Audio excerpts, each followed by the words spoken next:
Live कर दिया। सभी बच्चों को नमस्कार। आप सभी प्यारे दोस्तों का दिल से स्वागत करता हूं। आप सभी कैसे हैं? दुरुस्त? नमस्कार अभी, सोनू, रोहित, धाकड़, विवेक कुमार, उज्जवल कुमार, नमस्कार। शालिनी मिश्रा, चंचल कुमार, आप सभी भाइयों का दिल से स्वागत है। आज हम आप सभी के साथ मिलकर रियल टाइम एक्सपीरियंस करेंगे। क्वेश्चंस को बनाने का स्किल हम सीखेंगे और क्वेश्चंस के स्किल के साथ साथ हम आगे भी कई सारी ऐसी ट्रिक्स आपके साथ मिलकर समझेंगे।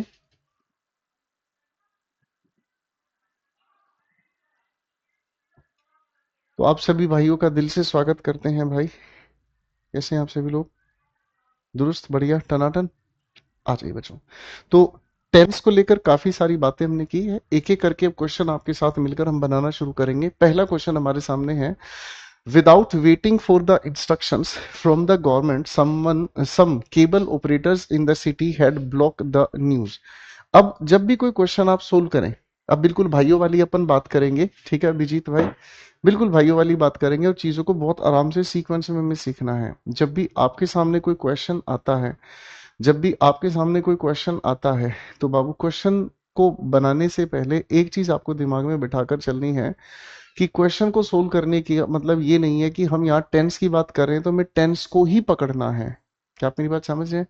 टेंस की बात हम कर रहे हैं तो टेंस को ही हमें पकड़ना है, हमें सारी चीजों को सीक्वेंस में ऑब्जर्व करते हुए चलना है। ठीक है बच्चे? ओके। सबसे पहले हमारे सामने यहाँ लिखा है विदाउट। विदाउट अपने आप में एक प्रेपोजिशन है, बोलो हाँ है ना? यहाँ से एक ट्रिक दिमाग में बैठती है कि प्रेपोजिशन हम हमेशा नाउन या प्रोनाउन के पहले ही यूज करते हैं, बोलो हाँ है ना? अब इस प्रेपोजिशन के ठीक बाद अगर हमें कोई वर्ब देखने को मिलती है तो वर्ब के साथ आईएनजी को जोड़कर हम इसे जेरेंड में कन्वर्ट कर देते हैं ताकि ये प्रॉपर तरीके से नाउन का काम कर सकता है। मेरी बात समझ में आ रही है?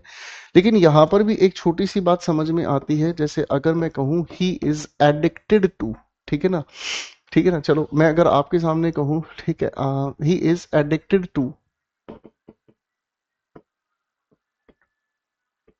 स्मोक या फिर स्मोकिंग। अगर मैं आपके सामने कहूं ही इज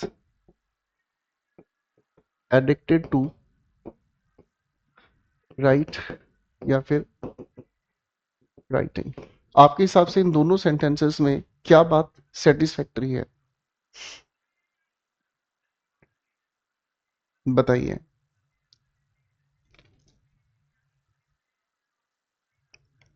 आप इस लिखे हुए सेंटेंस को दोनों को अगर थोड़ा सा ध्यान से ऑब्जर्व करेंगे तो आपको एक छोटी सी बात समझ में आएगी। मैं आपको एक प्यारे से कॉन्सेप्ट से मिलाना चाहता हूँ और वो कॉन्सेप्ट है कि प्रेपोजिशन के बाद प्रेपोजिशन का अपना ऑब्जेक्ट आता है। ऑब्जेक्ट बनने की इजाजत दो ही शब्दों को है, या तो नाउन या फिर प्रोनाउन। मेरी बात समझ रहे हैं? ठीक है ना? कुछ ऐसे भी हमारे वर्ड्स हैं जिसको हम पार्ट्स ऑफ स्पीच के अकॉर्डिंग कुछ और तरीके से जानते हैं, लेकिन वो नाउन की तरह काम कर जाते हैं। नाउन की तरह से उनका बिहेवियर सेंटेंस में बन जाता है। अब अगर हमारे सामने सिचुएशन आती है तो या तो नाउन हो, अगर वर्ब की फर्स्ट फॉर्म है तो हम उसको आईएनजी के साथ जोड़कर जेरेंड के फॉर्मेट में एक नाउन की तरीके से लेकर जाते हैं। लिखा हुआ पहला सवाल हमें कहता है ही इज एडिक्टेड टू। ये टू अपने आप में प्रेपोजिशन है, बोलो हाँ कि ना? अब मेरे भाई इस स्मोक शब्द को ही अगर हम ध्यान से समझते हैं तो स्मोक अपने आप में नाउन है जिसका मतलब होता है धुआं। अगर अंग्रेजी में हम इसको कहें तो फ्यूम इसका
ठीक है ना, ठीक है ना। चलो, ऑब्जेक्ट आता है।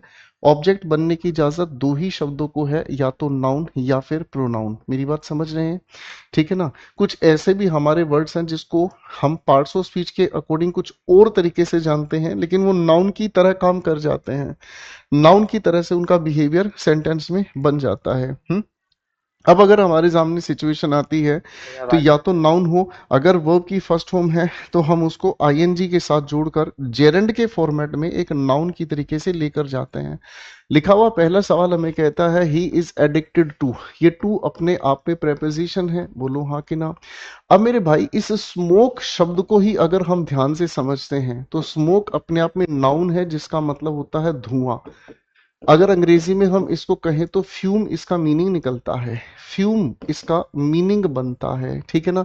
स्मोक को ही अगर हम समझने की कोशिश करें तो वर्ब भी है, जिसका मतलब होता है टू पफ अ सिगार, यानी कि कश लगाना। स्मोक को ही वर्ब की तरह भी हम यूज कर सकते हैं। मेरी बात समझ रहे हैं, स्मोक को ही हम वर्ब की तरह भी यूज कर सकते हैं, जिसका मतलब होता है कश लगाना, सिगरेट पीना, जिसे आप हिंदी में कहते हैं, ठीक है ना। और अगर इसी एक्टिविटी को ही हम स्मोकिंग से जोड़ने का काम करते हैं तो ये आपका नाउन है। आप सभी लोग जानते हैं कायदे से ये जेरंड बनता है। और स्मोकिंग का मतलब हमें समझ में आता है act of puffing, act of puffing. Puffing का मतलब धुआं या कश लेना या धुआं छोड़ना, पफिंग, ठीक है ना। सिगरेट या सिगार, ठीक है जी, इजी हो गया। तो इस पॉइंट से हमें यहां पर समझ में क्या आता है, अगर मैं टू के बाद स्मोक की बात करता हूं तो इसका मतलब हमें समझ में आता है वो एक ऐसा इंसान है जिसे फ्यूम की आदत है, यानी कि उसका काम रोड साइड है, उसका काम रोड पर रहने का है। अगर वो रोड साइड है, काम रोड पर रहने का है, तो उसे धुएं की आदत होगी। समझ रहे हैं, बहुत सारे हमारे मजदूर भाई हैं, हमारे किसान भाई हैं, जिनको धुएं में काम करने की आदत है। हमारे जैसे लोग हैं, एसी की औलाद हो गए हैं अब तो, ठीक है। अब सारा ही दिन एसी में रहना पड़ता है, क्लास लेना है तो हीटअप हो जाती है, सारा सिस्टम है, तो हमें तो मजबूरन एसी में रहना पड़ता है। उस वजह से हम सभी के फेफड़े और हमारा नेजल सिस्टम डैमेज हो गया है। थोड़ी देर आप रोड पे खड़ा कर दो ना हमारे जैसे टीचर को, तो भाई साहब थोड़ी देर में छी छी छी और छींक मार मार के हम अपनी ही हालत खराब कर लेते हैं। तो पॉइंट हमें क्या समझ आ रहा है बेटा, पॉइंट हमें ये समझ आ रहा है कि ये एक छोटी सी बात है चीजों को समझने की, और इसका मतलब एक ही शब्द को हम दो तरीके के बिहेवियर में लेकर आसानी से जा सकते हैं, एक ही शब्द को, ठीक है, फाइन। और इसी के बाद अगर स्मोकिंग की हम बात करते हैं तो ये अपने आप में जेरंड है, ठीक है। लेकिन कुछ वर्ब के साथ ऐसा चल सकता है, अगर यहां हम बात करते हैं ही इज एडिक्टेड टू, तो ये हमारे सामने प्रेपोजिशन है और इसका कोई नाउन का फॉर्मेट नहीं होता। तो यहां पर हमें इसके साथ सिर्फ और सिर्फ जेरंड को ही यूज करना पड़ेगा और इसके अलावा कुछ नहीं, ठीक है। किसी भी क्वेश्चन से अनुश्रय पाल, अजीत सिंह, एक भी चीज को इग्नोर नहीं करना है, ठीक है ना। शुरुआत के 10 क्वेश्चन ही मैं कराऊं, चाहे उसको 10 दिन क्यों ना लग जाएं। आप सभी लोग जान गए हैं कि सेक्शनल टाइमर अब बहुत बड़ा मुद्दा होता जा रहा है, और सेक्शनल टाइमर की वजह से हमें विद इन टाइम फ्रेम सब कुछ करना है, समझ रहे हैं। तो इसका मतलब ये है कि शुरुआत में ही अगर हम क्वेश्चन चाहे 10 बनाएं, चाहे उसको बनाने में 50 दिन हमें लग जाए, अपन को कतई फर्क नहीं पड़ता, लेकिन उन 10 क्वेश्चन की मदद से हम इतनी अच्छी क्लैरिटी बना ले कि हम 10 के बीच में 10,000 क्वेश्चन आसानी से बना सकें। Getting my point? मेरी बात से सहमत है, ठीक है। अब मेरे बच्चों को ये वाली बात समझ आ गई है, ठीक है। पहला कॉन्सेप्ट यहां लगाया, इसी की वजह से वेटिंग आईएनजी हमने लगाया, क्योंकि वेट अपने आप में सिर्फ और सिर्फ एक वर्ब की फर्स्ट फॉर्म है। आगे हमने देखा वेट के साथ फोर, हम सभी भाइयों को ये चीज पता है कि वेट के साथ फोर को मिलाकर अगर हम लिखें तो अवेट बन जाता है, और अवेट के साथ फोर लिखना सुपरफ्लोस है, क्योंकि इसके मीनिंग में ही वेट फोर अपने आप में ही फोर इंक्लूड करता है। तो वेट के साथ फोर अपनी जगह बिल्कुल सही है।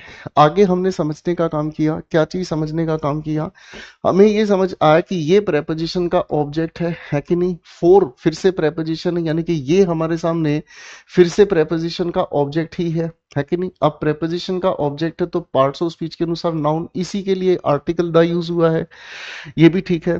अब इंस्ट्रक्शन किस से मिलेंगी, तो फ्रॉम प्रेपोजिशन बिल्कुल सही है, क्यों, क्योंकि ये ओरिजिन बताने का काम कर रहा है। मेरी बात समझ रहे हैं? ओरिजिन का मतलब कौन सी चीज कहां से है, कौन सी चीज कहां से। अगर मैं आपसे ही पूछूं where are you from, where are you from, आप कहाँ से हैं, तो आप अपना ओरिजिन बताएंगे, आप प्लेस ऑफ बर्थ मुझे बताने का काम करेंगे। क्या यहां तक की बात समझ आ गई भाई? अब हमने देखा फिर से ये जो फ्रॉम है प्रेपोजिशन है, तो प्रेपोजिशन का ये हमारे सामने फिर से एक ऑब्जेक्ट हो गया जो कि नाउन है। यहां से कोमा लगाने का मतलब ये सारा का सारा हमारे सामने फ्रेज है, क्लॉज या सेंटेंस नहीं है। अब हमारे सामने सेंटेंस का सब्जेक्ट कहां बैठा है, सम केबल ऑपरेटर्स, ये हमारा एक्चुअल में सब्जेक्ट है। ये इसी नाउन से पहले नाउन का प्रयोग किया गया है, इस पॉइंट को ध्यान से समझने का काम कीजिएगा। जैसे अगर मैं आपके सामने कहूं आई हैव अ बेड, ठीक है ना, और फिर मैंने कहा आई हैव अ रूम, इन दोनों के दोनों सेंटेंसेस में बेड को और रूम को जरा पहचान कर बताएं। तो आप कहेंगे सर अगर इनके पहले आर्टिकल लगा है, इनके पहले आर्टिकल लगा तो ये भी अपने आप में नाउन है, ये भी अपने आप में नाउन है, बोलो हाँ है ना। अब अगर मैं आपके सामने ये चीज कहता हूं आई हैव अ बेडरूम, अगर मैं आपके सामने ये कह दूं तो क्या बात बनेगी, तो आप कहेंगे सर अब बात में मजेदार समझ ये आया कि ये जो रूम है ये अपने आप में नाउन है, सिंगुलर काउंटेबल है। क्या है? सिंगुलर काउंटेबल है। इस सिंगुलर काउंटेबल की वजह से आर्टिकल बिल्कुल ठीक है। अब इस रूम से पहले ये क्या है, अपने आप में है ये नाउन। क्या है भाई? नाउन। लेकिन नाउन से पहले एक नाउन लिखा जाए, मेरी बात को दिल से समझने का काम कीजिएगा। अगर नाउन से पहले एक नाउन को ही लिखा जाए जो काम एडजेक्टिव का कर जाता है, उसे हम नाउन मॉडिफायर कहते हैं। क्या कहते हैं? नाउन मॉडिफायर कहते हैं। क्या कहते हैं? नाउन मॉडिफायर है। क्या आप मेरी बात समझ रहे हैं?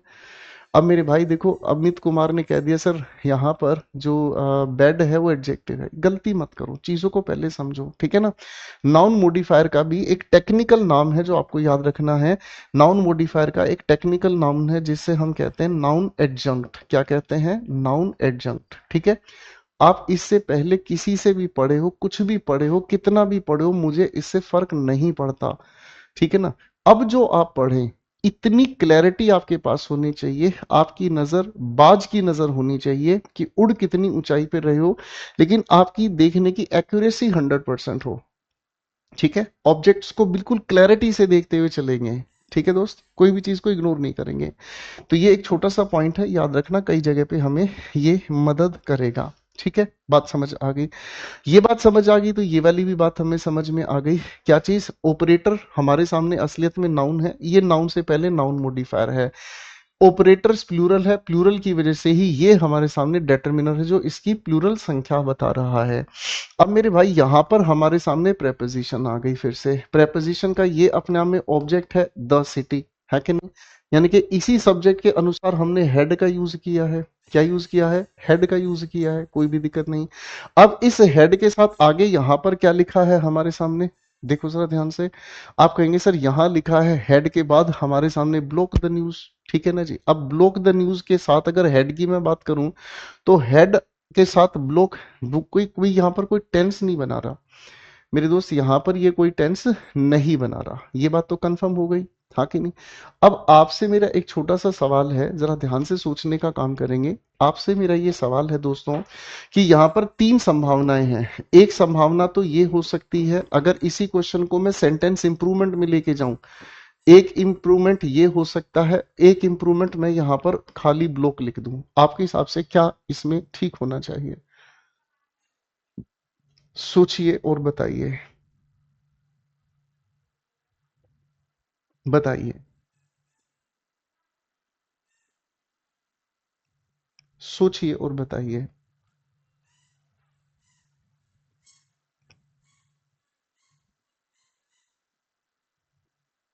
जब तक चीजों को टेक्निकल तरीके से हम नहीं सोचेंगे, तब तक हमारे सामने चीजें खूबसूरत तरीके से नहीं बन पाएंगी। मेरी बात समझ रहे हैं? तो आपके हिसाब से यहाँ क्या होना चाहिए? हमारे सामने यहाँ पर एक चीज है, ये क्या लिखा है? Without waiting for the instructions.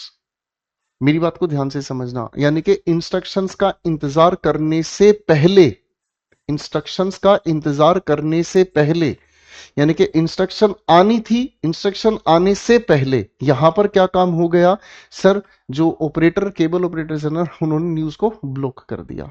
तो इसका मतलब मुझे क्या समझ में आ रहा है? इसका मतलब मुझे समझ में आ रहा है कि ये काम हमारे सामने बाद में हुआ, इससे पहले ये काम हो गया, तो चुपचाप हेड के साथ हम यहां पर क्या लगा देंगे? ब्लॉक लगा देंगे। क्या आप मेरी बात समझ रहे हैं? क्या आप मेरी बात समझ रहे हैं? हाँ कि नहीं? नहीं समझे? मैं आपको इसी चीज को एक बार फिर से समझाता हूं। जब तक एक एक क्वेश्चन के अंदर हम पूरी जान नहीं डाल देंगे, मेरी बात समझ है, तब तक पढ़ने का सीखने का कोई फायदा है ही नहीं। मेरी बात समझ में आ रही है? ठीक है ना?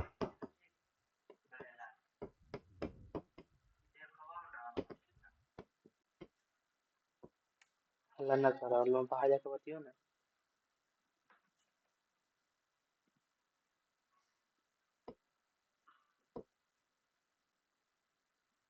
एक सेंटेंस आपके सामने लिखा है, इस सेंटेंस में आपकी तरफ से कोई करेक्शन है?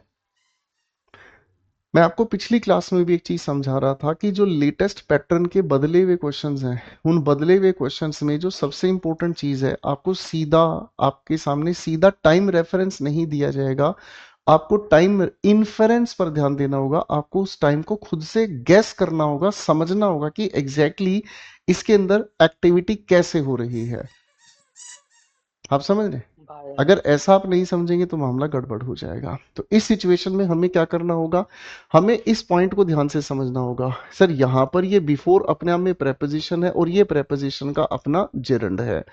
सर अभी आपने बताया, हमें समझ आ गया। मैं अगर इसी बिफोर को एक कंजंक्शन की तरह लेकर चलूंगा, अगर मैं इसी को एक कंजंक्शन की तरह लेकर चलूंगा, तो मैं ये भी कह सकता हूं बिफोर शी केम, क्योंकि कंजंक्शन के बाद पूरा का पूरा क्लॉज आएगा। तो यहां पर ये काम बाद में हुआ, आने का काम बाद में हुआ, ये जो सारा का सारा काम है पहले ही हो गया। जब ये सारा का सारा काम पहले ही हो गया, तो इसका मतलब हमें यहां पर क्या कहना होगा? She had checked.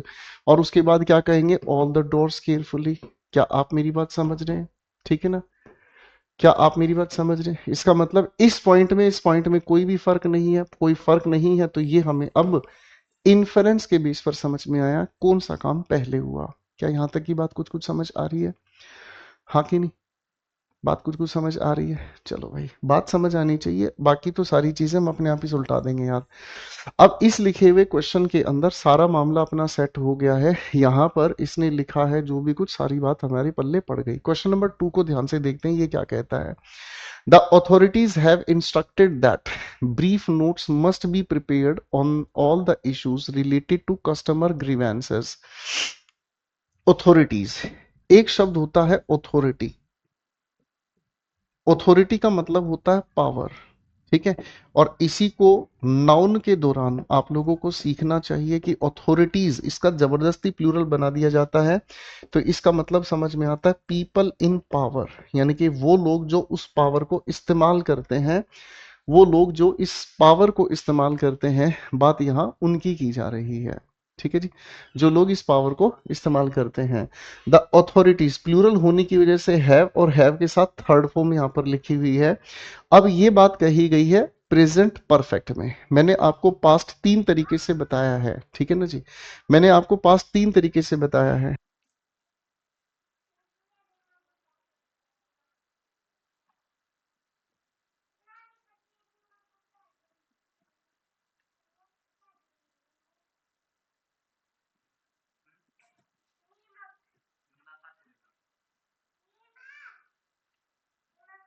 चलो अब थोड़ा सा समझने का काम करते हैं, माफ कीजिएगा कॉल आ गया था भाई। ऑथोरिटी सब्जेक्ट हुआ हैव इंस्ट्रक्टेड, हमें इस हैव इंस्ट्रक्टेड को जस्टिफाई करना है कि यहां पर यही टेंस क्यों यूज हुआ। यहां पर दैट हमारे सामने कंजंक्शन है। Brief notes must be prepared, है ना? यानी कि छोटे छोटे लेवल के जो नोट्स हैं उनको तैयार किया जाना चाहिए on all the issues related to, किस बात पर? सभी के सभी इश्यूज जो रिलेटेड हैं टू कस्टमर ग्रीवेंसेस, जो कस्टमर ग्रीवेंसेस से रिलेटेड है। ये भी बात हमें समझ में आ गई, हाँ कि नहीं? अब देखो, इस पॉइंट को समझने की एक छोटी सी हम कोशिश और कर सकते हैं। ठीक है? क्या कोशिश कर सकते हैं? हमारे सामने एक छोटी सी बात हमें ध्यान रखनी है कि ये हमारे सामने एक और ये हमारे सामने दो, दो अलग अलग सेंटेंसेस हैं बाबू। ये दो अलग अलग सेंटेंसेस हैं हमारे सामने, ठीक है ना? देखो मेरे भाई, एक छोटी सी बात, मेरा बच्चा बार बार मुझे लिख के दे रहा है कि सर आप हमें इस क्लास का पीएनजी भी देंगे क्या? सर मत पढ़ो इस चक्कर में, मत पढ़ो इस चक्कर में। समझ रहे हैं? ठीक है। क्योंकि आप अगर इस पीएनजी के चक्कर में पड़े रहोगे ना तो आप कुछ सीख नहीं पाओगे, और सीखोगे नहीं हुए तो मजा भी नहीं आएगा। ठीक है। आपको इसमें से जो भी इंपॉर्टेंट लगे पॉइंट वो आप लिखें, इंपॉर्टेंट नहीं लगे तो स्किप कर दें। मेन चीज क्या है? एटीट्यूड डेवलप करना। और एटीट्यूड किसी पीएनजी से नहीं मिलेगा। आप इसी क्लास की पीएनजी को अगर अपने दोस्त को भी दोगे ना, कहेगा ये क्या कूड़ा कर रखा है, लेकिन आप ही को पता है मेरी बातों की क्या वर्थ है। बाबू समझना, जो पॉइंट मीनिंगफुल लगे उसे लिखना, नहीं मीनिंगफुल लगे हटा देना। मैं तो आपकी क्लैरिटी इंप्रूव करना चाहता हूँ। Got it? ठीक है। अब मेरे भाई हमारे सामने ये एक सेंटेंस है, यानी कि ये सब्जेक्ट हो गई, ये वर्ब हो गई, ये ऑब्जेक्ट हो गई। एक हमारे सामने ये अलग अलग सेंटेंस है, लेकिन टेक्निकली स्पीकिंग ये सेंटेंस नहीं है। इसको हम एक अपना इंडिपेंडेंट क्लॉज कह देंगे। ठीक है ना? इसको एक इंडिपेंडेंट अपना क्लॉज कह देंगे। आज के बाद जब हम किसी एक सेंटेंस के साथ, मेरी बात समझना, आज के बाद जब हम किसी एक सेंटेंस के साथ दूसरा सेंटेंस जोड़ देते हैं तो वो सेंटेंस नहीं रहते, वो क्लॉजेस बन जाते हैं। मैंने क्या बोला? आज के बाद एक सेंटेंस के साथ अगर दूसरा सेंटेंस जुड़ जाए तो ये दोनों के दोनों क्लॉजेस बन जाते हैं। ठीक है। अब ये दोनों के दोनों जो क्लॉजेस बन जाते हैं, इनमें से दो संभावनाएं हैं। या तो दोनों के दोनों अपने मीनिंग को लेकर इंडिपेंडेंट है, इसका मीनिंग अपना अलग दे रहा है, इसका मीनिंग अलग दे रहा है। ठीक है ना? या फिर इन दोनों में एक का मीनिंग इंडिपेंडेंट होगा और दूसरे का मीनिंग डिपेंडेंट होगा। बात समझ रहे? ठीक है। बात समझ रहे? अब डिपेंडेंट की कंपल्जन क्या है? इसके साथ एक कंजंक्शन हमें जरूर चाहिएगी। इसके साथ हमें एक कंजंक्शन जरूरत चाहिएगी। मजेदार बात क्या है? ये तो एक छोटी सी बात है। मजेदार बात क्या है दोस्तों? मजेदार बात ये है कि इस लिखी हुई वर्ब का जो टेंस है और इस लिखी हुई जो वर्ब का टेंस है, इनके बीच में एक कंजंक्शन आती है। ठीक है ना? इन दोनों के टेंस में एक छोटा सा रिलेशन मेंटेन होता है। क्या? अगर हमारे सामने पहली कोई स्टेटमेंट प्रेजेंट में कही जाए तो दूसरी स्टेटमेंट का कोई भी टेंस हो सकता है, चाहे प्रेजेंट, चाहे मैं कहूं पास्ट, चाहे मैं कहूं फ्यूचर।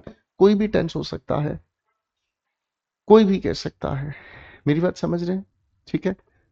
ओके सुरेश भाई, मैं करवा दूंगा यार, थोड़ा सा पेशेंस रख लो मेरे भाई। क्यों बेचैनी बढ़ा रहे हो? मुझे आपकी 45 टोटल सेशंस लेने हैं, लेकिन आपके व्यवहार की वजह से मैं परेशान हो जाऊंगा थोड़े दिन में। मैं आपको टाइम से सारी चीजें प्रोवाइड कराऊंगा। रुक जा ओ दिल दीवाने, पूछूं तो मैं जरा। पहला क्लॉज प्रेजेंट में है, तो दूसरा जो लिखा हुआ हमारे सामने क्लॉज टेस्ट है, हे भगवान, पहला जो हमारा क्लॉज है वो प्रेजेंट में है, तो दूसरा जो हमारे सामने लिखा हुआ क्लॉज है वो किसी भी कॉन्टेक्स्ट को जनरेट कर सकता है, प्रेजेंट पास्ट या फ्यूचर को। ठीक है? किसी को भी, प्रेजेंट पास्ट फ्यूचर में। ठीक है। वो कहता है वो नहीं आया है, पहला सेंटेंस प्रेजेंट में, दूसरा सेंटेंस प्रेजेंट में। वो कहता है वो नहीं आया था, पहला क्लॉज प्रेजेंट में, दूसरा क्लॉज पास्ट में। वो कहता है वो नहीं आएगा, पहला क्लॉज प्रेजेंट में, दूसरा क्लॉज फ्यूचर में। ठीक है जी? ओके।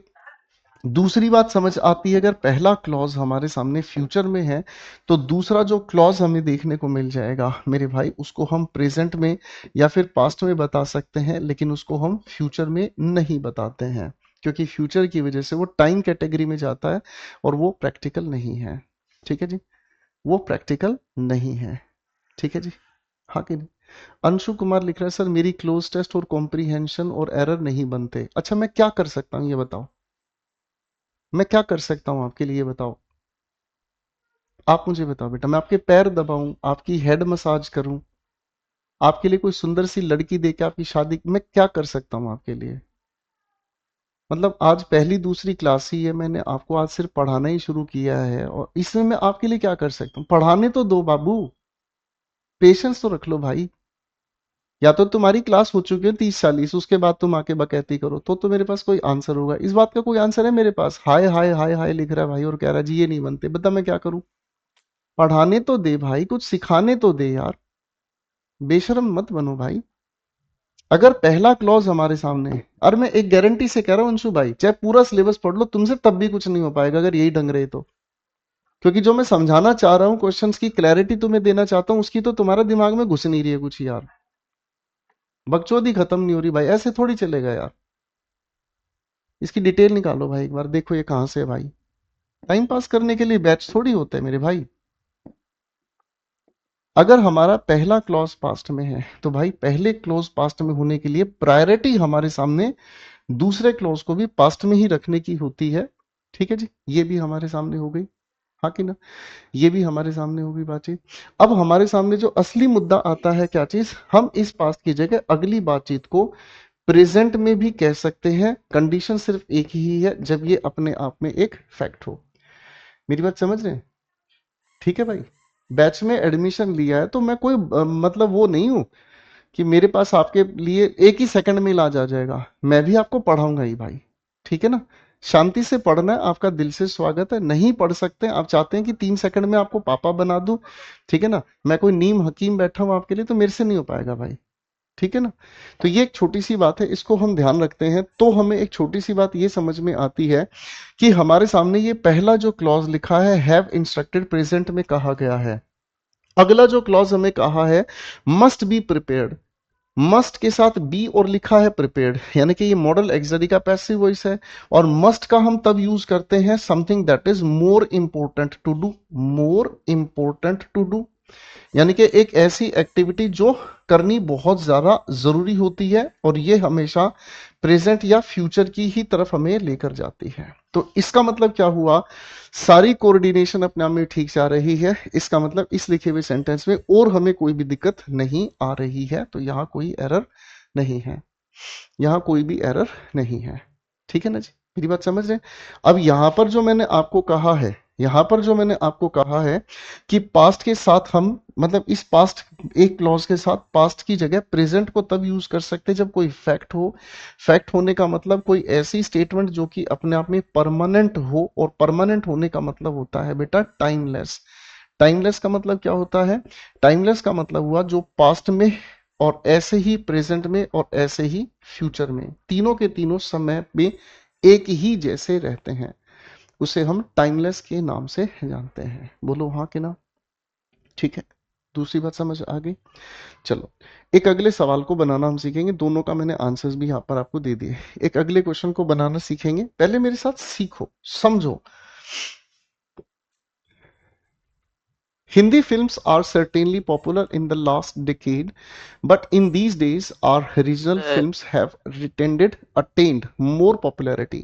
देखो एक बात को ध्यान से समझना, किसी भी लिखी हुई वर्ब की फॉर्म, किसी भी लिखी हुई वर्ब की फॉर्म टाइम के अकॉर्डिंग अगर मिलती है तो यही चीज बनाती है इसको टेंस। बोलो हाँ कि ना? यानी कि यहां से कंक्लूजन हमारे सामने समझ में आता है कि टेंस को वेरीफाई अगर करना है तो कहीं ना कहीं टाइम बताने वाला कोई ना कोई शब्द हमारे साथ में लिखा होगा। अंशु भाई ये बात समझ आ रही है? पहली बात समझ आए अंशु भाई? हमें एक चीज तो जरूर चाहिए दोस्त, क्या चीज, कि हमें टाइम बताने वाला कोई शब्द मिलेगा, वही टेंस को डिसाइड करेगा। ये हम बिल्कुल शुरुआत में भी बात कर चुके हैं। टेंस को, यानी कि टेंस का मतलब वर्ब की फॉर्म को डिसाइड करने के लिए हमारे पास एक और प्यारी सी चीज है जिसे हम एडवर्ब कहते हैं। इसी चीज को लेकर 2 क्लास पहले एक लड़का बार बार ये कह रहा था जी कीवर्ड्स कीवर्ड्स कीवर्ड्स, मैंने उसको तब रोका था, बेटा वहां पर पहुंचेंगे तब मैं आपको बताऊंगा, आराम से समझना। एडवर्ब, एडवर्ब किस चीज की? Adverb of time, adverb of frequency, adverb of degree, adverb of time हो गया हमारे सामने, फ्रीक्वेंसी होगा। कभी कभी प्लेस से रिलेटेड एडवर्ब भी टेंस को वेरीफाई करने में मदद कर देती है। ठीक है ना जी। अब अगर हम डिग्री के अलावा भी अगर बात कर रहे हैं तो एडवर्ब में हम लोगों को, फ्रीक्वेंसी हो गया, टाइम हो गया, प्लेस हो गया, आ, और मैं आगे समझाऊंगा, अभी मुझे याद नहीं आ रही मुझे क्या बतानी थी यहाँ पर बात। जैसे अगर मैं आपके सामने कहता हूं शी ब्लैंक,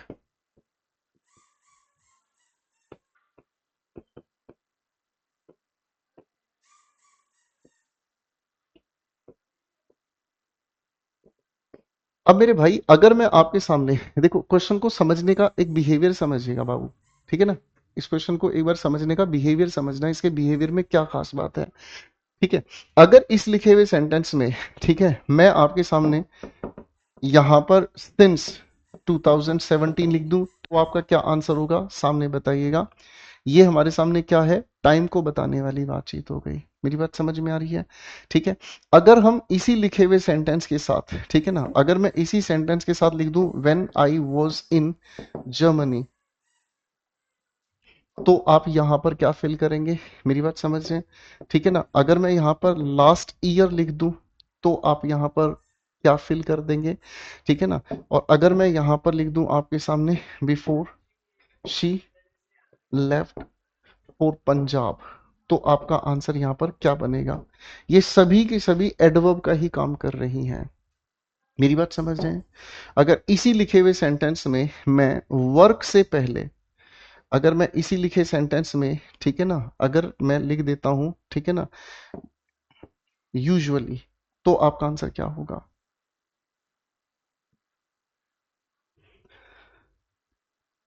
बताओ अंशु भाई, अनुश्रय पाल, कोशिश कीजिए। हेमलता, ये इन्फिनेटिव नाम की चीज एक अलग कैटेगरी है, वहां पर मैं आपको लेके जाऊंगा अभी नहीं। तो आप कहेंगे सर यहां पर सिंस 2017, तो इसको देखते ही दिमाग में एक इमेज तैयार होती है कि 2017 में उस इंसान ने काम शुरू किया। भाई हमारे दिमाग में ये इमेज बनती है 2017 में उस इंसान ने काम शुरू किया, अभी है 2026, बोलो हाँ है ना। यानी कि यहां से काम शुरू हुआ है, काम अभी भी चल रहा है, तो ये तो परफेक्ट कॉन्टिन्यूस की बात कर रहा है। तो आप यहां पर कहेंगे हैज बीन और उसके बाद क्या लिख देंगे? वर्किंग, बोलो हाँ है ना। ठीक है।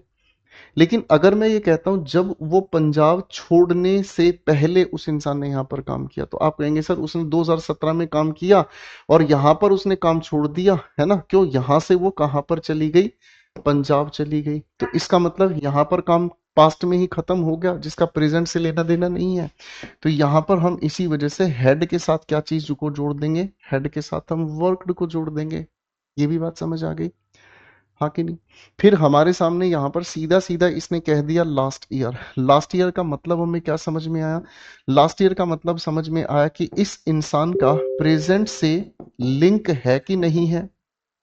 बताओ मुझे उज्जवल भाई, बताओ मुझे सोच के कि क्या इसका प्रेजेंट से कोई, क्या इसका प्रेजेंट से कोई कनेक्शन है? हाँ कि ना? तो आप कहेंगे सर अगर लास्ट ईयर की बात है, प्रेजेंट से तो कोई कनेक्शन है नहीं। अगर प्रेजेंट से लिंक इसका नहीं है, तो हम इसके लिए इसी लिखी हुई वर्ब को पास्ट हाँ इंडेफिनेट बच्चा। में लेकर जाएंगे, क्योंकि मैं आपको ये चीज बता चुका हूं हाँ कि बच्चा बता पास्ट मेरे को। 3 तरीके से काम करता है। अगर रिसेंट पास्ट है तो प्रेजेंट परफेक्ट, अगर पास्ट का रिमोट बिहेवियर हो जाए यानी कि जो अब प्रेजेंट से कनेक्टेड नहीं है, पास्ट इंडेफिनिट। और अगर प्रेजेंट से भी कनेक्टेड है और कंटिन्यू भी है, तो हम इसे प्रेजेंट परफेक्ट कॉन्टिन्यूस में लेके जाएंगे। और अगर कंपैरिजन कर दिया जाए एक पास्ट दूसरा पास्ट से, तो हम पास्ट परफेक्ट में लेकर चले जाएंगे। इजी। अब हमारे सामने आ रही है अगली बात, क्या चीज? When I was in Germany. When I was in Germany, जब मैं जर्मनी में था। इस बात का मतलब हमें क्या समझ में आया? इस बात का मतलब हमें क्या समझ आया? यहां हमें पास्ट के दो बिहेवियर समझने होंगे, ठीक है ना। यहां हमें पास्ट के दो बिहेवियर समझने होंगे। पास्ट के दो बिहेवियर होते हैं, कौन से? एक होता है हमारे सामने one time action. One time action, आप इसी एक्शन को शॉर्ट एक्शन कह सकते हैं, इसी एक्शन को आप इमीडिएट एक्शन भी कह सकते हैं, जो तुरंत हुआ। ठीक है। और एक हमारे सामने ऐसा एक्शन होता है जिसे हम ड्यूरेशन भी कह सकते हैं, ड्यूरेशन नहीं तो हम इसे बैकग्राउंड एक्शन भी कह देते हैं।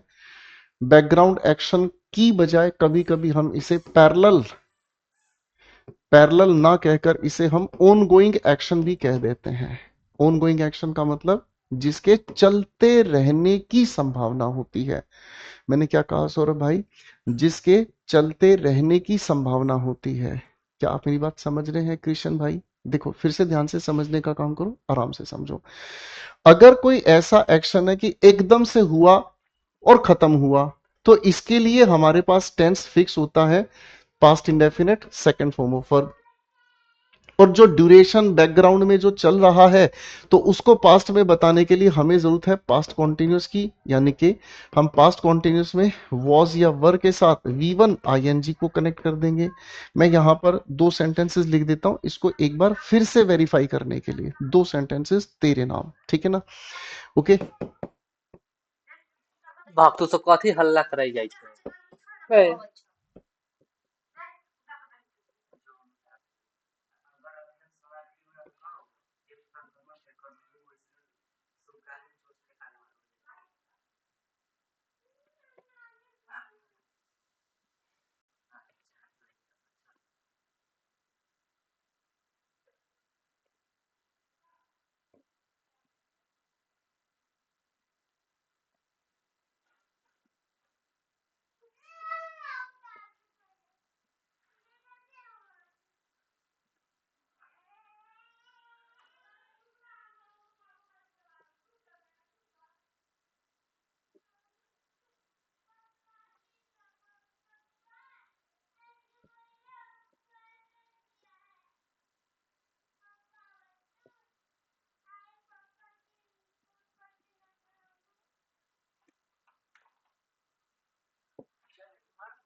सुगा मिल रहा हो।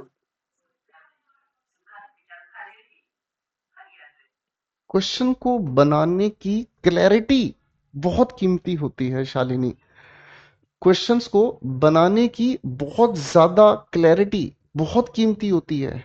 समझ रहे अमन भाई, शालिनी भाई? क्योंकि क्वेश्चन को बहुत सारे स्टूडेंट्स इतना जल्दी स्किप कर देते हैं। अब जैसे एक भाई कह रहा था जी क्लोज टेस्ट नहीं हो पा रहा। क्या आपने कभी जाना है कि क्लोज टेस्ट के अंदर आपका आर्टिकल, डेटर्मिनर्स, टेंस, वर्ब एडवांस और प्रेपोजिशन के ही सारे क्वेश्चन आपसे पूछे जाते हैं? आपको नहीं पता। क्यों नहीं पता? क्योंकि आपके पास क्लैरिटी नहीं है। जब तक इन टॉपिक्स को ठीक ढंग से नहीं समझ लेंगे तब तक कैसे, आप मुझे बताओ, मेरे पास क्या ऐसा सॉलिड तरीका होगा आपके लिए उज्जवल भाई, क्या सॉलिड तरीका होगा कि चुटकी बजाते क्लोज टेस्ट आ जाएंगे? अगर आपको ये लगता है कि क्लोज टेस्ट का मतलब किसी लिखे पैसेज की हिंदी पढ़ लो और उसके आंसर जचा दो, अगर ये है तो माफ कीजिएगा दोस्त, आप गलत जगह आए हैं। यहाँ तो क्लैरिटी होनी चाहिए जबरदस्त, ए, अदरवाइज सारा खेला खराब है। आओ मेरे बच्चे, इसी बकैती से हमें एक बात समझ में आ गई। ये हमें पास्ट के दो बिहेवियर की बात करना सिखा रहा है। हम इस बिहेवियर के अकॉर्डिंग व्हेन और व्हाइल को लेकर डिसाइड अभी कर लेंगे, ऐसी कोई बात नहीं है। पहले बताओ, सोने का एक्शन कैसा, एक झटके में होता है क्या? एकदम से होता है क्या? नहीं। आप कहेंगे लगातार चल रहा होता है। आपने इसके लिए कह दिया लगातार, लो सर चला दिया, खत्म हो गई बात। बोलो हाँ है ना? आगे हमने देखा उसकी मम्मी क्या बना रही थी, खाना बना रही। खाना बनाने में भी एक प्रोसेस चलता है, खाना बनाने में भी एक लंबा काम चल रहा होता है। तो इसी की वजह से राजा बेटा हमने यहाँ पर क्या कर दिया, आप कहेंगे वॉज कुकिंग। इजी हो गया। दोनों ही एक्शंस जब पैरेलल चलें, दोनों ही एक्शंस जब पैरेलल चले, यानी कि यहाँ पर भी कॉन्टिन्यूस यहाँ भी कॉन्टिन्यूस, तो मजबूरी है हमारी, हम किसके साथ इसका बिहेवियर फिक्स करते हैं? वाइल के साथ। समझ रहे? ठीक है। तो यहां पर हमें किसकी जरूरत पड़ गई? वाइल। वेन को छोड़ दिया। वेन या वाइल डिसाइड कर लेंगे, कोई बात नहीं, इनको तो डिसाइड कर लो पहले। किसी इंसान के वेट करने का एक्शन क्या इमीडिएट एक्शन होता है या लंबा चल रहा होता एक्शन है? तो सर कोई किसी का इंतजार करे। आपने मोनिका किसी के लिए बहुत लंबा इंतजार किया, ठीक है, तो वो इंतजार करना एक लंबा समय ले जाता है ना? मैं आपको किसी के साथ नहीं कनेक्ट कर रहा हूं। आपने इस प्रैक्टिस बैच का इंतजार किया, दिल से दुआ है आप सिलेक्शन ले जाएंगे। तो आप समझ गए मेरे दिल की बात। आप कहेंगे सर वेट करने में ना लंबा समय लगता है, वॉज वेटिंग कर दिया। मेरा आना, मेरा आना एकदम से ही तो आया हूं। अपने घर में एकदम डिंग डोंग दरवाजा खोला, मैं आया, इसका मतलब एकदम से हुआ है ये काम, तो केम। अब ये दोनों कॉन्टिन्यूस में नहीं है, तो सारी बातें छोड़कर वेन की तरफ चले जाएंगे, है ना? तो वेन बड़ा शैतान बच्चा है, इसमें एक इंडेफिनिट हो चाहे कॉन्टिन्यूस हो, बोलो हाँ है ना? ठीक है ना? इधर इंडेफिनिट हो, कॉन्टिन्यूस हो, परफेक्ट, इसको कोई फर्क नहीं पड़ता। बस ध्यान रखना दोनों तरफ कॉन्टिन्यूस ना हो। दोनों तरफ कॉन्टिन्यूस होते ही वाइल की तरफ जाएगा। थोड़ी थोड़ी ट्रिक्स याद रखिएगा। बात समझ रहे? बात समझ रहे? अब हैप्पी कुमार, अगर आपको ये ट्रिक याद नहीं है आप लिखो, अगर आपको ये याद है पता है तो फिर क्या चीज इग्नोर कर देंगे, है ना? तीसरा क्वेश्चन, व्हेन या while I blank in Germany. Germany में मेरा होना, जर्मनी में मेरा होना, ये कॉन्टिन्यूस एक्शन तो है नहीं, मेरी अवस्था बता रहा है। तो सर हमने पास्ट के अकॉर्डिंग बी की सेकंड फॉर्म लगा दी, और सेकंड फॉर्म का मतलब ही होता है अपने आप में past tense. Easy. She blank work in my company, company में काम करना एक ऑनगोइंग एक्शन होता है, इट टेक्स टाइम। तो आप यहां पर क्या कहेंगे? इजी। हाँ कि नहीं? अब यहां पर वही दोनों पैरेलल एक्शन नहीं है। इजी हो गया बेटा? या किसी तरह की कोई शिकायत, कोई ऐसी बात जो आप कहना चाहते हैं पर कह नहीं पा रहे हैं? करेक्ट है ना? ये वाली बात समझ आ गई है। और ये वाली बात अब हमें समझनी बाकी है। When I was in Germany, तो आप लोगों को इसका आंसर तो मिल ही गया, वॉज ए वर्किंग, लो ए अबे क्योंकि ये एक हल्ला पैरेलल कर बे तू। एक्शन है। यूजुअली, यूजुअली किसकी बात करता है? आप कहेंगे यूजुअली किसी की हैबिट की बात करता है। हैबिट या रूटीन एक्शन, बाबू, हैबिट या रूटीन एक्शन को बताने के लिए हमें प्रेजेंट इंडेफिनिट का सहारा लेना पड़ता है। तो आप क्या कहेंगे? She usually works. काम तो वो कई करती है, लेकिन सामान्यतः हमारी ही कंपनी में वो काम करती है। मेरी बात समझ में आ रही है? ठीक है। अनुष्य भाई कह रहे हैं यस सर, इसमें मुझे बहुत कंफ्यूजन था, अब क्लियर हो गया, हो गया ना अच्छे से क्लियर? चलो। ओके भाई। अब दो पॉइंट याद रखना, दो पॉइंट याद रखना। टाइम वर्ड है, टेंस को ठीक कर देंगे, एडवर्ब कोई भी मिल जाए हम ठीक कर देंगे। और तीसरी बात तो मुझे आपको पिछली क्लास में ही बता दी थी, ठीक है ना। टेंस को हम तब ठीक करते हैं जब हमें रेफरेंस नहीं दिया जाए, हम उसका करेक्ट इन्फरेंस यानी कि उसका भाव अर्थ समझ जाएं। अब सवाल यहां लिखा है, Hindi films are certainly popular in the last decade, ठीक है जी। Okay, but in these days, आजकल, are regional films have attend more popularity. भाई इस लिखे हुए सवाल में हम क्या करने वाले हैं, इस लिखे हुए सवाल में हम क्या करने वाले हैं, इस लिखे हुए सवाल में हमें ये समझ में आए, ये लिखा है क्या चीज।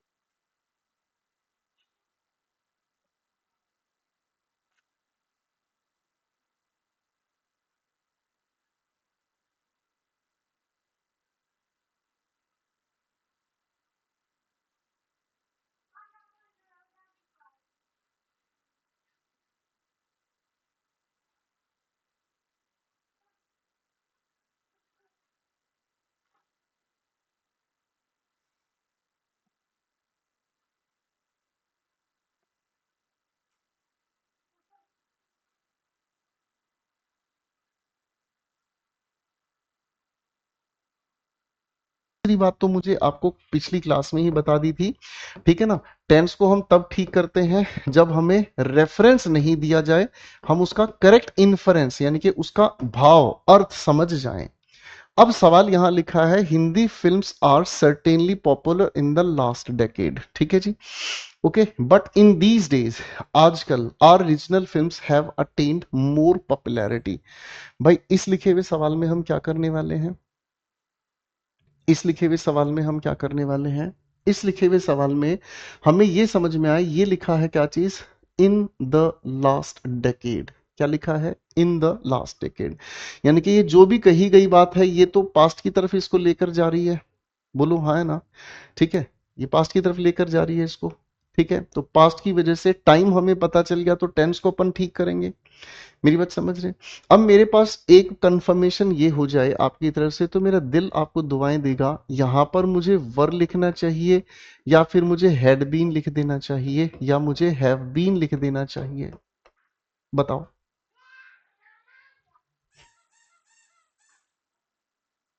अंकुर कुमार बेटा बताओ, मुझे जवाब दो।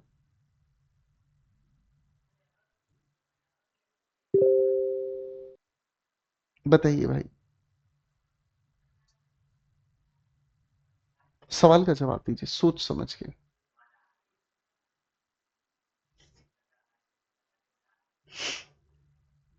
चलो, इसका जवाब आपने अगर सीधा सीधा दे दिया है तो इसका मतलब आपने बहुत बड़ी गलती करी है, आपने ध्यान नहीं दिया, चीजों को ध्यान से समझा नहीं है। बाबू इसका जवाब देने के लिए इसके साथ कनेक्टेड, यहां पर इस कंजंक्शन के साथ ये जो दूसरा सेंटेंस है ये भी तो जिम्मेदार है। इसने कहा लेकिन इन दीज डेज, देखो जब दो सेंटेंसेस के बीच में बट हमें कंजंक्शन की तरह देखने को मिलता है, तो ये अगर पॉजिटिव स्टेटमेंट है तो ये नेगेटिव होनी चाहिए मीनिंग में, ये पॉजिटिव है तो ये नेगेटिव होनी चाहिए। इसका मतलब यहां पर अगर दीज डेज की बात कर रहा है, दीज डेज का मतलब है ये जो आजकल के दिन हैं। अगर ये दीज डेज की बात यहां पर हमारे सामने कर रहा है, तो इसका मतलब ये वाली बात अगर प्रेजेंट है तो इसका मतलब ये पास्ट में जाएगी, तो हैव बीन तो चला गया हमारे सामने से। ठीक है जी, हाँ कि नहीं, बात समझ रहे हैं? ठीक है। अब इनमें से भी डिसाइड हम करेंगे। आगे कहता है, but in these days are regional films, हमारी जो रीजनल फिल्म्स हैं, हैव अटेन्ड मोर पॉपुलैरिटी। ठीक है ना, आज के समय में अगर आप बात करेंगे, ठीक है ना, तो इन्होंने बहुत सारी पॉपुलैरिटी पा ली है। यानी कि इससे पहले का जो काम था वो तो खत्म हो चुका। अगर कंप्लीटेड कैटेगरी में जा रहा है तो वर नहीं, फिर हमारे लिए कौन सी बात हो गई, हैड बीन। क्या आप मेरी बात समझ रहे हैं? क्या आप मेरी बात समझ रहे हैं? ठीक है जी। यहां पर कंप्लीटनेस ऑफ एन एक्शन की बात कही गई है। क्या आप मेरी बात समझ रहे हैं भाई? कोई दिक्कत परेशानी? बोलो हाँ है ना। भाई इससे यहां एक ट्रिक हम बना लेते हैं। कभी कभी लिखे हुए सेंटेंस में अगर दिस या दीज देखने को मिलता है, तो इनकी वजह से हम प्रेजेंट के समय की तरफ चले जाते हैं। अगर लिखे हुए सेंटेंस में दोज दैट या दोज अगर हमें लिखा हुआ मिलता है तो दैट या दोज की वजह से हम लोग पास्ट के समय में चले जाते हैं। ये भी हमें याद रहना होगा, ये भी हमें अच्छे से याद रहना होगा। बोलो हाँ या ना, बताइए जरा। भाई बताना पड़ेगा। बात समझ में आ गया? ठीक है, करेक्ट हो गया।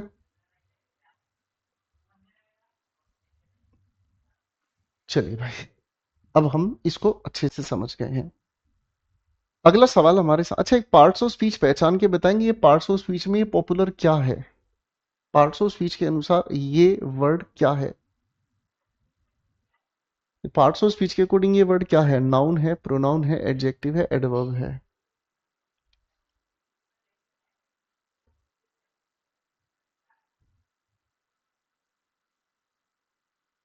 बताइए। अनुश्रय पाल भाई साहब कह रहे हैं पॉपुलर सब्जेक्ट कॉम्प्लीमेंट नहीं है क्या सर? पहले एक बार मेरी बात तो सुन लो, पहले मेरी एक बार बात तो सुन लो। यहाँ पॉपुलर कौन है? फिल्म्स है। फिल्म्स क्या है? नाउन है, सब्जेक्ट है। अगर नाउन है, सब्जेक्ट है, तो नेचुरल सी बात है ये अपने आप में सब्जेक्ट कॉम्प्लीमेंट है, पूछने की जरूरत ही नहीं थी। अगर इस नाउन के बारे में ये बता रहा है तो नेचुरल सी बात है ये एडजेक्टिव है। इस एडजेक्टिव को बताने वाला ये जो सर्टेनली है ये अपने आप में एडवर्ब है। और मेरे भाई यहाँ पर हेड जो लिखा है ये तो अपने आप में हेल्पिंग वर्ब है, और बी की थर्ड फॉर्म बीन है जो कि कायदे से लिंकिंग वर्ब है। तो लिंकिंग वर्ब के बाद ये सब्जेक्ट कॉम्प्लीमेंट ही तो है। अब जिन बच्चों ने इसको एडवर्ब कह दिया उनके लिए लाल गाड़ी निकाली जा रही है, उनको भेज के आएंगे पाकिस्तान, ठीक है ना, क्योंकि वो धुरंधर फिल्म देखे तो हैं पर धुरंधर बन नहीं पा रहे हैं। On account of the high land prices, ठीक है ना। ऑन अकाउंट ऑफ का मतलब होता है रीजन, बताने वाली बात, ठीक है ना। ऑन अकाउंट ऑफ, यहां पर ऑफ लिखा है तो इसका एग्जैक्टली मतलब हमें समझ में आ रहा है बिकॉज ऑफ। अब आगे के सेंटेंस पर थोड़ा सा दिमाग लगाइएगा, आगे के सेंटेंस पर थोड़ा सा दिमाग लगाइएगा।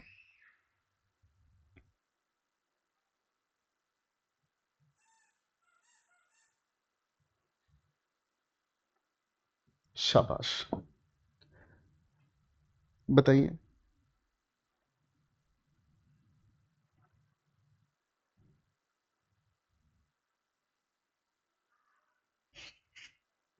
एक भाई कह रहे हैं सर आपने दीज के साथ पास्ट लगाया है। भाई नशा क्यों करते हो यार, रोहित कुमार, क्यों नशा करते हो यार? अरे भाई यहां पर तो देख लो ना, बट कंजंक्शन लिखा है, कंजंक्शन के बाद ये जो इन दीज डेज लिखा है ये किसकी बात करेगा? इसकी बात करेगा, इस आगे लिखी हुई इस वाली वर्ब की बात करेगा। हाँ भाई, बताओ तो सही। भाई यहां इस लिखे हुए सेंटेंस के बीच में कंजंक्शन बट आ गया, यहां लिखा इन दीज डेज, ये इन दीज डेज इस वाली वर्ब को ठीक करेगा या आने वाली इसके साथ जो वर्ब लिखे उसको ठीक करेगा? गजब बेइज्जती है यार, गजब बेइज्जती है भाई साहब। अरे कंजंक्शन के बाद यहां पर इस लिखे हुए क्लॉज की वर्ब को ये वेरीफाई करे, इससे क्या लेना देना है भाई? गजब तमाशा हो गया भाई। तो कोई बात नहीं बेटा। तो ऑन अकाउंट ऑफ का मतलब हो गया बिकॉज ऑफ। अब ये ऑफ एक अपने आप में प्रेपोजिशन है, तो प्रेपोजिशन की वजह से द हाई लैंड प्राइसेस, ये पूरा का पूरा इसी का क्या है? अपना ऑब्जेक्ट है, कोई दिक्कत नहीं है। आगे लिखा है we are set up the factory on the outskirts of the city, ठीक है ना। क्योंकि हाईलैंड प्राइसेस हैं तो हमने अपनी किसी फैक्ट्री को, आउटस्कर्ट्स का मतलब होता है बाईपास, बाईपास का मतलब हम हिंदी में कहते हैं गांव देहात में फिरनी, यानी कि गांव का बाहरी जो रास्ता है phirni of the city, city के बाहरी क्षेत्र में इसको सेटअप किया गया है। मेरी बात समझ में आ रही है? ये भी बात समझ में आ रही है? कोई दिक्कत नहीं है यहां पर भी, ठीक है। अब हम लोगों ने यहां पर ये काम किया है, तो अब दो तीन बातें ध्यान से समझो। अगर हम इज एम आर की बात करते हैं तो इसके साथ सीधा सीधा हम सब्जेक्ट कॉम्प्लीमेंट लिखते हैं जो कि सब्जेक्ट के बारे में हमें बताता है। ऐसे मामले में ये हमारी लिंकिंग वर्ब है, ऐसे मामले में ये हमारी लिंकिंग वर्ब है, ठीक है जी, कोई दिक्कत नहीं। अब अगर इसी को हम हेल्पिंग वर्ब की तरह यूज करें तो इसके साथ हम लोगों को V1 के साथ आईएनजी यूज करना है, तो ये प्रेजेंट कॉन्टिन्यूस बन गया। इन्हीं को अगर हम हेल्पिंग वर्ब यूज करते हैं और इसके साथ third form of verb use करते हैं तो ये बन गया पैसिव वॉइस। यहां पर ये तो बन गया हमारे सामने प्रेजेंट कॉन्टिन्यूस, ठीक है ना, और ये पैसिव वॉइस बन गया हमारे सामने प्रेजेंट इंडेफिनिट का। इसमें पॉइंट क्लियर? बात समझ में आ गई भाई? करेक्ट है? यहां पर बात समझ में आ गई भाई? हाँ कि ना? ठीक है जी, ये भी बात हमारे पल्ले पड़ गई। ठीक। अब यहां पर इस भाई ने ये कह दिया है कि हमारा काम हमने ऐसा किया है, करवाया गया नहीं है, हमें थोड़ी सेटअप करवाया गया है, हमने तो सेटअप किया है। यहां मुझे एक छोटी सी बात का और आप लोगों को हिंट देना होगा, एक छोटी सी बात मुझे और आप लोगों को यहाँ पर समझानी होगी। देखो बच्चे, बीच बीच में कई दूसरे टॉपिक का भी हम जिक्र लेकर चलेंगे, तो उसके लेकर तनाव नहीं लेना है। वॉइसेस दो तरीके के होते हैं, एक जिसे हम कहते हैं एक्टिव वॉइस, एक जिसे हम कहते हैं पैसिव वॉइस।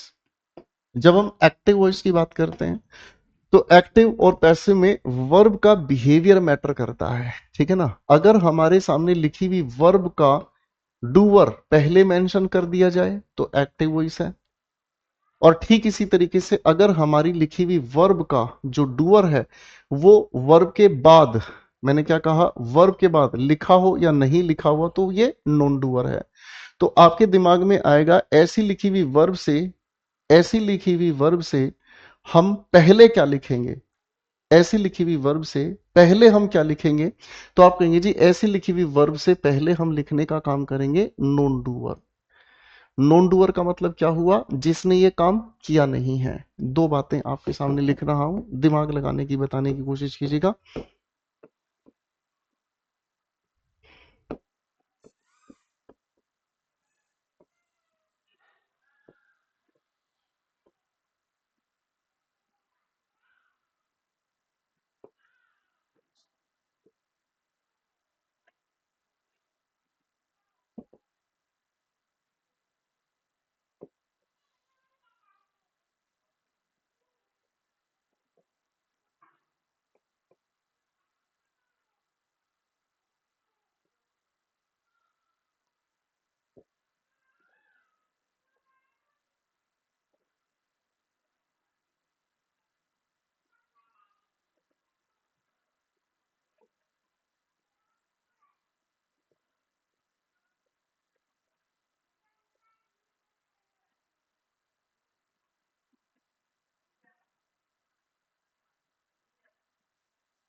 भाई एक बार इनके आंसर्स थोड़े से बनाकर देख लीजिएगा। तो यहाँ एक भाई को परेशानी हो रही थी इस चीज को लेकर, ठीक है, कि सर दिस दैट दिस दोस के अकॉर्डिंग टाइम कैसे डिसाइड होता है।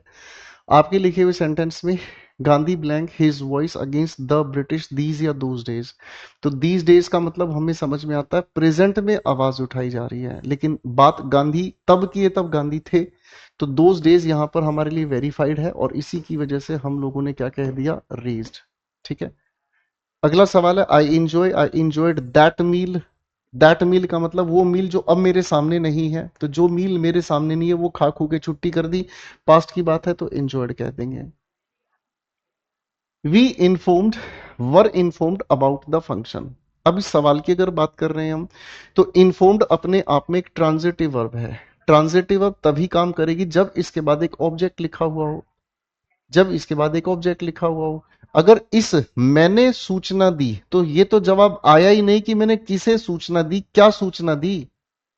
जब इसके पास इस चीज का आंसर है ही नहीं कि मैंने किसे सूचना दी, किसको इन्फॉर्म किया या क्या इन्फॉर्म किया, जब इसका आंसर ही नहीं है, तो ये बात अपनी जगह गलत है। इसका मतलब ये समझ में आया कि हमें सूचना दी गई, we are the receiver of the information. तो ये जो नॉन डूअर है ये एक्शन का रिसीवर बन जाता है, एक्शन को रिसीव करता है, एक्शन को ये रिसीव करता है। मेरी बात समझ में आ रही है, हाँ कि नहीं? करेक्ट है। वो इस एक्शन को क्या कर रहा है, रिसीव कर रहा है। ठीक है ना? तो ज्यादा बेहतर है पैसिव फॉर्मेशन के लिए। अगर ये वाला कॉन्टेक्स्ट समझ आ गया तो पहले क्वेश्चन नंबर 4 को बनाओ। अदिति यादव मुझसे पूछ रही हैं कि सर आपके बैच से बनना पढ़ा पढ़ा हमने 100 में से 60-65 क्वेश्चन ही करेक्ट होते हैं। चलो जी, पहले तो ये बताओ बेटा, ऐसा कौन सा मूक है इंग्लिश का जो 100 क्वेश्चंस आपको 60 या 65 नंबर देता है, और उसके बाद ये बच्चा मुझसे पूछ रहा है इस बैच से मेरे मार्क्स में इंप्रूवमेंट होगी, और 4 क्वेश्चन मार्क लगा के भेजे हैं। कोई गारंटी नहीं है बेटा। ठीक है? जो टीचर्स से गारंटी मांगते हैं ना कि सर मेरा ये हो जाएगा क्या, उनका कुछ नहीं हो पाता मुझसे भाई। मेरे से तो उन बच्चों के लिए कुछ हो पाता है जो बच्चे मेरे साथ मेहनत करने के लिए जुड़ते हैं बेटा। मेरे साथ यहाँ वायदा करा लो, आप घर पे पढ़ाई नहीं करो, ठीक है ना, आपके नंबर फिर भी नहीं बढ़ेंगे, आप फिर आके मेरे सामने कहोगे सर हमने तो आपके कहने से बैच लिया। भाई क्यों लिया बैच? सर दे सब्जेक्ट है इंट्रोड्यूस, इंट्रोड्यूस्ड फिर से ट्रांजिटिव वर्ब है। क्या इंट्रोड्यूस किया, किसे इंट्रोड्यूस किया, इस बात का तो जवाब ही नहीं हमें मिला। वो वेल तो एक एडवर्ब है, यानी कि इसके साथ ये वाली बात नहीं है। इन्हें इंट्रोड्यूस किया गया, ये एक्शन का रिसीवर है। अब ये एक्शन का अगर रिसीवर है तो पैसिव हमारे सामने बिल्कुल ठीक फ्रेम कर रहा है, उनको अच्छे से इंट्रोड्यूस किया गया, उसे अच्छे से इंट्रोड्यूस किया गया। ये भी बात हमें समझ में आ गई। सेंटेंस 2 की बात करते हैं, द पेशेंट ट्रीटेड या वॉज ट्रीटेड ऑन टाइम। अच्छा, ये तो दोनों के दोनों सवाल टेक्निकल हो गए जिनको समझना पड़ा। ये सवाल तो बच्चा सवाल है। क्यों बच्चा सवाल है? क्योंकि पेशेंट किसी का इलाज थोड़ी करेगा। एक सेकंड में आपने इसको सोल्व कर दिया कि पेशेंट किसी का इलाज थोड़ी करेगा। अरे भाई वो वही लॉजिक लगा रहे हो जो ऊपर लगाया, ट्रांजिटिव वर्ब का लॉजिक आप लगा रहे हो। पेशेंट ने ट्रीटमेंट का एक्शन रिसीव किया है, ठीक है ना? अब देखो यहां होता बच्चा जजमेंटल। यहां क्यों जजमेंटल है कि आपको ट्रीट का और पेशेंट का रिलेशन समझ आ गया। बात समझ में आ रही है, हाँ कि नहीं? बात समझ रहे? तो हमें ये चीज समझ में आ गई कि सर ये वाली बात ट्रीट करेगा तो किसको, ट्रीट थोड़ी करेगा, पेशेंट को तो ट्रीट। यहां तो हमें सेंस के आधार पर समझ आ गया। हम फंसते इस क्वेश्चन में। इस क्वेश्चन को देखेंगे, द डोर लॉक्ड या वॉज लॉक। भाई जिसने इसका आंसर दे दिया उसको मैं 5 रुपए का नकद इनाम दूंगा भाई, राजवीर सिंह।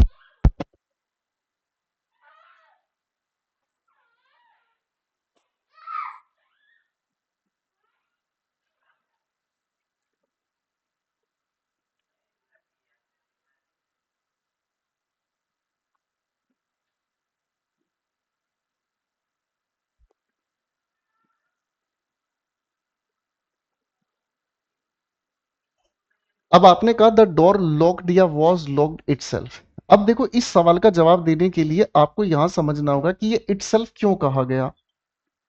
यहां पर ये लिखा हुआ इटसेल्फ क्यों कहा गया, आपको ये समझना है, ध्यान से समझने की कोशिश करना।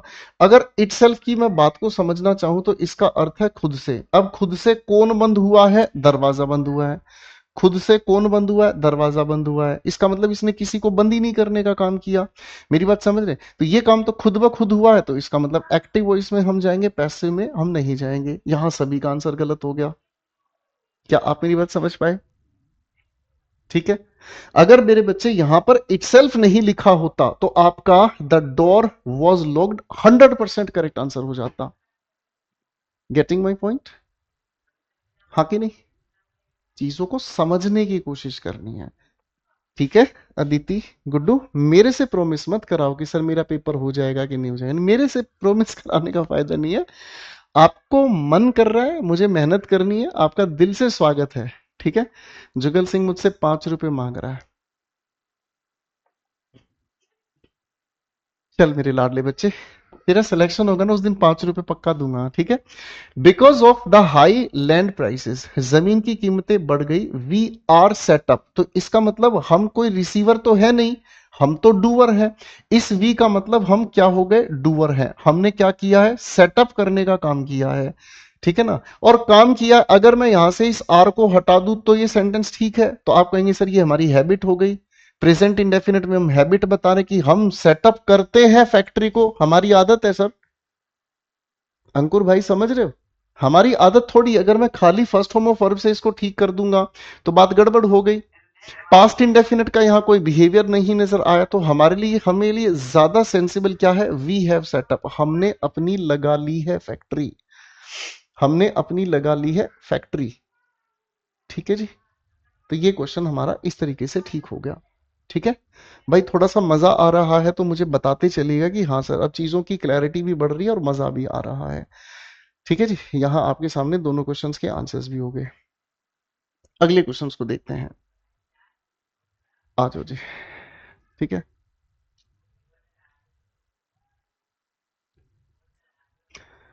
एक भाई कह रहा है मैंने इस बैच में बहुत ज्यादा सीरियस लग रहे हैं, इतना मैंने आपको पहले नहीं देखा। सिलेक्शन लेने वाले बच्चे पढ़ते हैं बेटा इस बैच में, उनके साथ मस्खरी नहीं चलेगी भाई। सवाल क्या कहता है रोहित भाई, our customers are always visit our branches to discuss their problems with staff. देखो यहां दो बातें आपको समझनी है।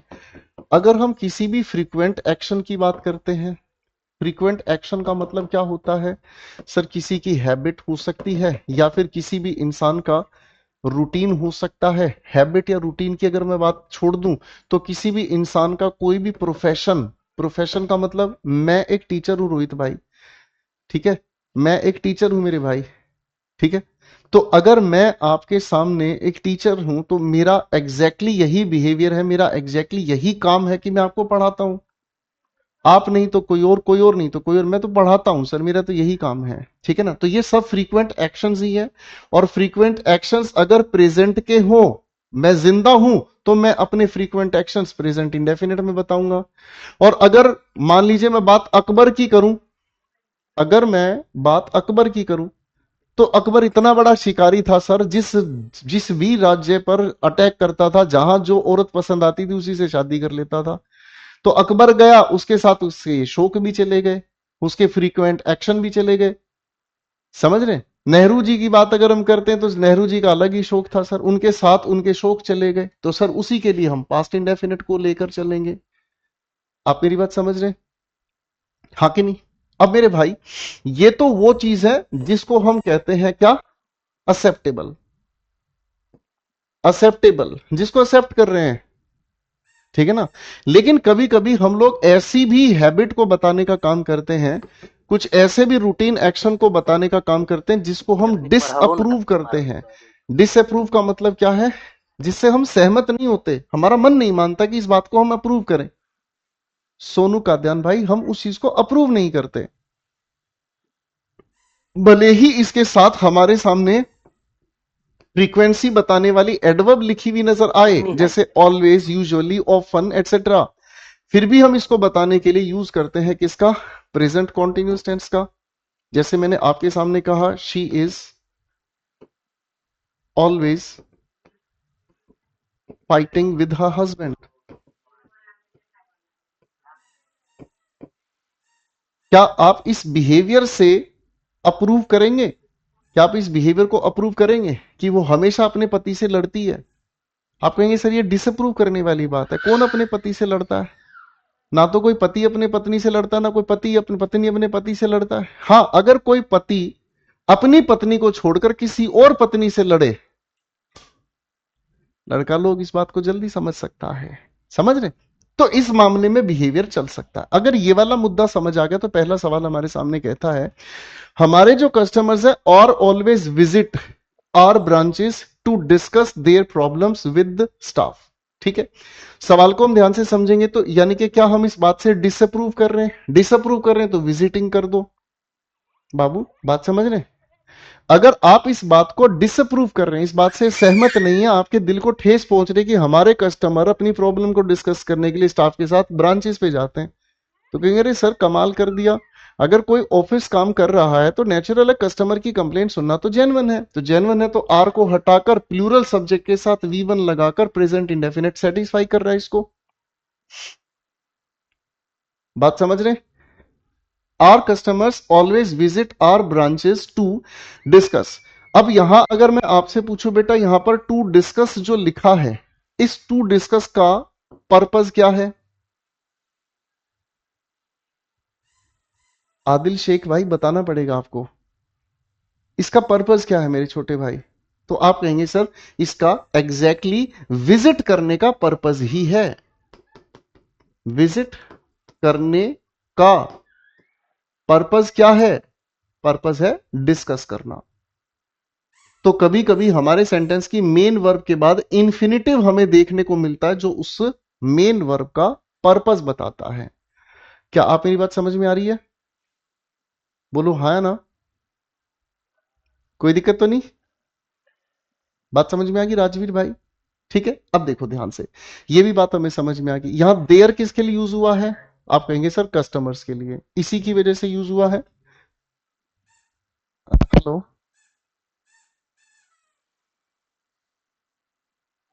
हाँ जी मेरे बच्चों, यहां पर बात समझ में आ गई भाई? बात समझ में आ गई, इसी के लिए देर आया प्रॉब्लम्स, ठीक है ना। विद आगे क्या लिखा है? स्टाफ, ठीक है ना। स्टाफ के साथ हम लोगों को आर्टिकल द लगा भी सकते हैं, नहीं भी लगा सकते हैं, ठीक है ना। अब इस बात को ध्यान से समझना, किसी भी लिखे हुए सेंटेंस के अंदर एरर दो तरीके के हो सकते हैं, ठीक है ना। एक जिसे हम कहते हैं प्राइमरी एरर, प्राइमरी जिसको इग्नोर नहीं किया जा सकता, ठीक है ना। और एक जिसे हम लोग कहते हैं सेकेंडरी एरर। कई जगह पर आप लोग, कुछ टीचर्स इसी को वीक एरर के नाम से भी जानते हैं, तो ये इग्नोर किया जा सकता है क्योंकि ये स्टाफ कस्टमर्स की सहायता के लिए ब्रांच पे रखा गया, तो ब्रांच के लिए स्पेसिफिक हो गया, तो यहां द आना चाहिए था, लेकिन यहां आया नहीं है, तो ये एक वीक एरर है। ठीक है जी, कोई दिक्कत नहीं। फाइन। क्वेश्चन नंबर 6 से हम कल आपके साथ आगे कंटिन्यू करेंगे। आज हम लोगों ने जो जो चीजें थोड़ी थोड़ी आप लोगों के साथ समझी हैं वो मैं आपको दिखा देता हूं। आज हमने कुछ सीधे सीधे क्वेश्चंस पर आपको समझाना शुरू किया है, ठीक है। जो इंपॉर्टेंट पॉइंट आपको लगे, किशन भाई, जो इंपॉर्टेंट पॉइंट आपको लगे मेरे लाडले बच्चे, वो पॉइंट आप अपने नोट्स में लिख लेना, ठीक है। कल फिर मुलाकात होगी आपसे, 1:30 बजे ही मुलाकात करेंगे यार, ठीक है। ज्यादा ठीक टाइम